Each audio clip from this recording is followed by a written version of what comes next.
First round reporter Kozhikode DCC അധ്യക്ഷ സ്ഥാനത്തേക്ക് പരിഗണനയിലുള്ള PM നിയാസിനെതിരെ പടയൊരുക്കം. ശേഷാദ്രിനാഥിനെതിരെ നിലപാടെടുത്ത് നിയാസ് പാർട്ടിയെ പ്രതിരോധത്തിലാക്കിയെന്ന വിമർശനമാണ് ഉയരുന്നത്. എന്നാൽ അധ്യക്ഷ സ്ഥാനത്തേക്ക് KC വേണുഗോപാൽ PM നിയാസിനെ പിന്തുണയ്ക്കുന്നുമുണ്ട്. N സുബ്രഹ്മണ്യനെ സ്ഥാനത്തേക്ക് പരിഗണിക്കണമെന്ന ആവശ്യവുമായി രമേശ് ചെന്നിത്തലയും രംഗത്തുണ്ട്. DCC ജനറൽ സെക്രട്ടറിമാരായ നിജേഷ് അരവിന്ദും ഷാജിർ അറഫാത്തും പരിഗണനാ പട്ടികയിലുണ്ട്. VS രഞ്ജിത്ത് വിവരങ്ങളുമായി. രഞ്ജിത്ത്, ഇപ്പോൾ ആരാകും DCC പ്രസിഡന്റ്? ഏത് തരത്തിലുള്ള തർക്കമാണ് അവിടെ പുരോഗമിക്കുന്നത്? PM നിയാസ് പാർട്ടിയെ പ്രതിരോധത്തിലാക്കിയ പ്രതികരണം നടത്തി എന്ന അടക്കമുള്ള പ്രതികരണങ്ങൾ KC അബു കഴിഞ്ഞ ദിവസം പ്രതികരിച്ചിരുന്നു. അല്ലാതെയുള്ള പ്രതികരണങ്ങളും വരുന്നുണ്ടോ? ആരൊക്കെയാണ് ഈ റേസിലുള്ളത്? സ്മൃതി, K പ്രവീൺകുമാർ കൊയിലാണ്ടി MLA ആയ ശേഷം DCC അധ്യക്ഷ സ്ഥാനത്തേക്ക് പല പേരുകൾ ഉയർന്നു കേൾക്കുന്നുണ്ടായിരുന്നു. ഇപ്പോൾ ശേഷാദ്രിനാഥൻ വിവാദം ഉണ്ടായ ശേഷം PM നിയാസിനെതിരെ ഒരു പടയൊരുക്കം നടക്കുന്നുണ്ട്. കാരണം PM നിയാസിനെതിരെ മുൻ DCC അധ്യക്ഷനായിട്ടുള്ള KC അബു വളരെ പരസ്യമായി തന്നെ പ്രതികരണവുമായി രംഗത്തെത്തി. അതുപോലെ തന്നെ DCCയുടെ ജനറൽ സെക്രട്ടറി ഷാജിർ അറാഫത്തും PM നിയാസിന്റെ നിലപാടിനെ വിമർശിച്ചിരുന്നു. PM നിയാസിനെ DCC അധ്യക്ഷ സ്ഥാനത്തേക്ക് നിർദ്ദേശിച്ചിട്ടുള്ളത് KC വേണുഗോപാലാണ്.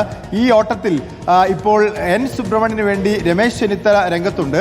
നിലവിൽ DCC ജനറൽ സെക്രട്ടറിമാരായിട്ടുള്ള നിജേഷ് അരവിന്ദും ഷാജിർ അറാഫത്തും അതേ പന്തയത്തിൽ ഓടുന്നുണ്ട് എന്നുള്ളതാണ്.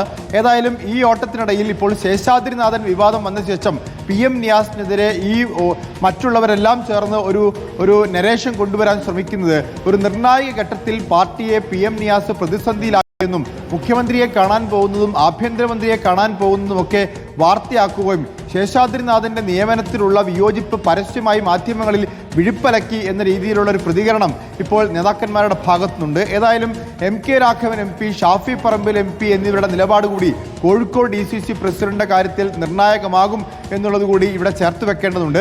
ജില്ലയിൽ നിന്നുള്ള 6 MLA-മാരും ഭൂരിപക്ഷ സമുദായത്തിലെ അംഗങ്ങളായതുകൊണ്ട് ഒരു ന്യൂനപക്ഷ അംഗത്തെ പരിഗണിക്കണം എന്നൊരാവശ്യം കൂടി മുന്നോട്ട് വെക്കപ്പെടുന്നു.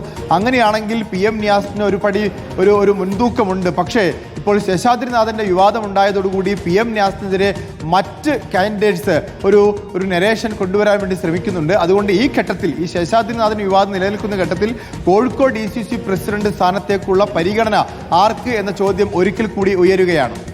ശരി, VS രഞ്ജിത്താണ് വിവരങ്ങൾ നൽകിയത്.